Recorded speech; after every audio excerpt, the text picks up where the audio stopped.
parce qu'il n'était pas brûlé sexuellement. Il y avait un appétit, voilà, c'est le gars qui a faim, 2 secondes.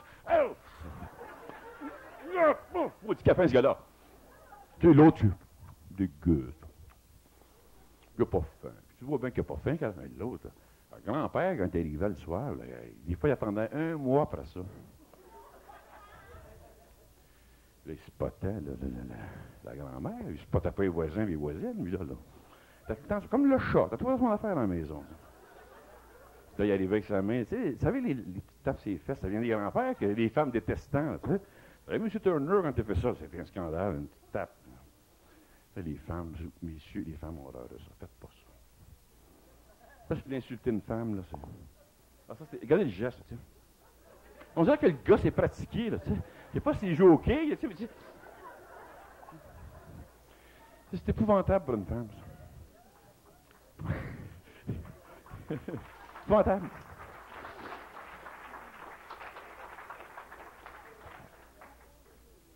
C'est parce que si les hommes ont beaucoup de fantaisies sexuelles, puis qu'ils savent quoi faire avec une femme, j'ai dit aux gars, n'ayez aucune crainte, la fille va fonctionner dans vos fantaisies. Parce qu'oubliez jamais que la femme a suivi le gars. Elle, sexuellement, la femme n'a pas d'identité là-dessus. C'est pas défini, ça, chez la femme. C'est pas défini. Il n'y a pas de permanence là-dedans. Des fois, elle aime ça, des fois, elle n'aime plus ça. À un moment donné, une femme là, peut faire du sexe, ça n'arrête pas là, pendant 1 mois, là, ça n'arrête pas son... Mais quoi, 2 ans? Parce qu'elle, elle n'en voit plus. Tomber sur la tête, ils vont dire que c'est une flaillie. Ils n'ont rien compris. C'est pas permanent chez elle. Et c'est pour ça que la société ne va pas comprendre ça. Comment ça se fait? On l'a vu baiser avec Jean-Paul, avec Jacques. La nymphomanie, une nymphomane, c'est quelque chose de plus ridicule que ça. Ça n'existe pas, ça, une nymphomane, mais là. Mais dans la tête des psychiatres, puis tout ça, c'est une fille qui aime le sexe, puis tout ça, là. Non, ça, c'est l'aubaine, ça, c'est les gosses de la passe. Tu sais, Marie-Josée, là, tu peux l'avoir. Les gosses de la passe tous. C'est ce qui fait qu'elle va devenir nymphomane, c'est qu'elle ne retrouve pas jamais de permanence. Sauf qu'elle a une publicité, la nymphomane. Tu sais? Oui, Maurice? Aucun problème. Oui, Marie-Josée? Ah, tant que tu veux. Mais son numéro, appelle-la, mon vieux disponible. Oh, c'est une nymphomane. Ah, une nymphomane, oh, quel numéro? Réputation. Fausse réputation. Cette fille-là, là, c'est peut-être la fille qui déteste le plus le sexe dans la ville de Montréal. C'est épouvantable, ça. Toute une mauvaise interprétation, mauvais décodage. Tous les gars se sont mis ça dans la tête. En plus, les femmes aussi embarquent dans ce programme-là. Ah, mais t'es pas au courant que Marie-Josée, c'est une nymphomane? Ah, ben là, ça vient d'une fille. Ah, ben là, le gars, quoi encore plus? Voyez-vous, là, tout là? C'est effrayant, ça. Donc, cette fille-là, on va l'appeler la nymphomane. Alors que cette fille-là, le sexe, ça ne dit absolument rien. C'est parce que plus plate, c'est la partie la moins intéressante chez elle, la plus banale, c'est lorsque il y a la relation. C'est qu'elle espère toujours, elle investit trop. Elle est trop en attente, elle a trop besoin d'amour. Nymphomane, c'est une fille qui a un besoin d'amour. Donc, cette fille-là va devenir une déviée de l'amour. Oui, elle va dévier parce qu'elle va aller de gars en gars. Là, les parents sont découragés. Là, ils vont voir les psychiatres. Ils vont voir les curés. Ils vont voir les sexologues en pensant qu'elle a un problème sexuel. Là, OK, pas là du tout son problème. C'est une fille programmée dans un monde d'hommes qui fonctionne au rythme des hommes. Parce qu'il ne faut pas oublier que les nymphomanes, ça a toujours existé. Il n'appelle pas ça de même. Il appelait ça toujours, dans chaque village, il y avait toujours la grosse cochonne. Dans tous les villages du Québec, il y avait une cochonne. C'était la Sainte-Gertrude, c'est qui la cochonne du village? Vous voulez savoir comment vous le donner, dans le film? T'as la Saint-Maurice, c'est qui la cochonne du village? Nature. Oui, une fille carencée.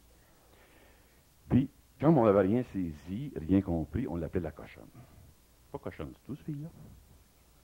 C'est une fille qui avait besoin d'amour. C'est une fille qui ne retrouvait jamais sa dimension. C'est une fille, tout ce qu'un gars peut dire, écoute là, il y a mes chums là, tu vas faire? Oui. Oui. Tout le temps dans l'affaire du gars. Puis c'est pour ça que les gars, bon, écoute, ton affaire de relais, ta théorie n'est pas bonne, on l'a vu avec ton gars! On l'a vu! On l'a dit. Rien compris. C'est parce qu'il y a un programme. Tu sais, c'est subtil, je vous explique ça, mesdames et messieurs. Là. Il y a un programme. Là, tu vas, là, tu vas faire ça, là. Puis toi, là, tu vas coucher avec mon chum. Puis, allez, tu cochonnes. C'est une tête des gars, ça, là. C'est une pauvre petite victime qui est manipulée par un homme. On va l'appeler la nymphomane. Erreur monstre! Je lis ça aujourd'hui, là, mais c'est épouvantable. J'ai pris le livre, je l'ai tiré comme ça! Il y avait un psychiatre qui décrivait la nymphomanie. C'était épouvantable ce qu'il disait. Puis il asphalt par terre, puis asphalt ses murs, puis il mettait, c'est épouvantable. Oui, c'est lui, c'est toute sa tête à lui, ça, là. Toutes ses fantasmes à lui, là. Alors donc. Si elle aimait ça de même, elle serait fatiguée, ce fille-là. Il me semble qu'à un moment donné, elle dira non.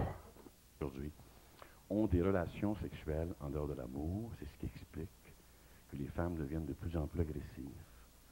Les femmes vont devenir de plus en plus violentes. Il va en avoir même qui vont devenir folles. Une femme, là, l'amour, ça, c'est son affaire, je vous le dis, là. Oui, c'est parce qu'une femme présidente de compagnie, ça suffit pas. L'homme, oui. L'homme est président de compagnie, il va tout à coup, il s'ennuie. Oui, c'est un monde d'hommes, la femme. Pensez-vous qu'une femme va se vanter qu'elle a eu 10 gars à son lit? Là, bonne victoire, ça. J'ai vu une chanteuse qui dit « Je suis une star, j'ai les arbres dans mon lit ». Le gars qui va dire ça, lui, c'est une victoire pour la fille. Il peut en avoir comme ça, la fille.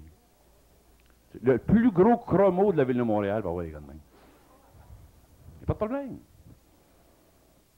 Pas de problème, ça. Une fille, là, peut être affreuse. Il y a des gars, ça va avoir des gars, rien qu'à aller, là, au pénitencier quand tu sors, etc. N'importe où. Au poste de police. Les agresseurs, quand tu sors, hey, moi, je suis capable de y aller. Je vois le problème. Quand tu vois des jeunes de 20 ans, alors, tu lis ça dans les journaux, à la radio, des gars de 20, 22 ans qui violent des femmes de 70 ans. C'est moi qui invente ça dans les journaux. 2 femmes de 70 ans violées par 2 jeunes de 20 ans. Ben, c'est pas que le monde ne voit pas ça. Alors, c'est pas ça que la femme recherche. Donc, comme la femme ne se retrouve pas, puis que c'est pas expliqué, elle devient déviante, elle tombe malade. Puis dépression, puis tout ça, là. Puis à un moment donné aussi, elle se pense anormale. Puis elle entend les voisines, puis moi, il s'agit du fun. Ah, moi, j'ai des organes. Donc, c'est pas de même que je vis ça, voyez-vous? Induit en erreur. Induit en erreur par une traîtresse, par une autre femme. Puis cette femme-là, là, qui parle de même, pas mieux qu'elle. Alors, tout. C'est épouvantable, ça. Quand tu touches, je vous dis, il y a de la merde là-dedans sortir, c'est pas possible. Ça, là, le sujet de ce soir, là, on a pour 100 ans à discuter de ça. On n'a pas encore touché le cause du problème. Tout dans sa tête, ça. Ce qui fait vibrer une femme, c'est un tout. C'est un ensemble. C'est pas une quéquette. Enlevez-vous ça de la tête, les gars. Alors donc, quand on a bien saisi ça, bien compris ça, c'est là qu'on va s'éloigner. L'homme qui comprend ça, comme Jean-Jacques Rousseau, j'ai expliqué au début de la conférence, il va s'apercevoir qu'il est ridicule. Il va s'en aller dans le vrai. Il va construire, il va bâtir son amour avec une femme. Puis là, il va canaliser sa sexualité. Il ne sera pas triste, cet homme-là. Il va être un homme. Ça va être un homme avant-gardiste.